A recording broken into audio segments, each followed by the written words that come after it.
जम्मू काश्मीर आणि पंजाबमध्ये रात्री ड्रोन दिसले। त्याच्यामुळे इंडिगो विमान आता सगळ्यात मोठा निर्णय घेतला आहे। या इंडिगोच्या सेवेनं एक मोठा निर्णय घेऊन आज जम्मू, चंदीगड, लेह, अमृतसर आणि श्रीनगरला जाणाऱ्या, राजकोटला जाणाऱ्या या सगळ्या विमानांची आणि येणाऱ्या सुद्धा विमानांची सगळी उड्डाणं रद्द करण्यात आली। इंडिगोचं पथक या परिस्थितीचं सक्रियपणे निरीक्षण करते, विश्लेषण करते।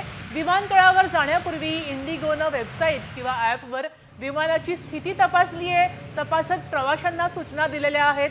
सगळ्या प्रकारची उड्डाणं इंडिगोनं रद्द केलेली आहेत, कारण काल संध्याकाळी जम्मू काश्मीरच्या काही भागांमध्ये ड्रोन दिसले। ते पाकिस्तानचे होते का, त्यांचा काय उद्देश होता हे माहिती नसल्यामुळे सध्या काही उड्डाणं स्थगित करण्यात आली आहेत। उड्डाणं 32 एअरपोर्ट्सवरून स्थगित केली होती, मात्र काल संध्याकाळी शस्त्रसंधी झाल्यावर ती उड्डाणं पुन्हा सुरू केली गेली। आता ती परत स्थगित करण्यात आली आहेत। प्रवाशांच्या सुरक्षिततेला सर्वोच्च प्राधान्य असल्याचं इंडिगोकडून सांगितलं गेलंय। इंडिगोनं याचा पुनरुच्चार केलेला आहे आणि म्हणून काही उड्डाणं रद्द केलेली आहेत।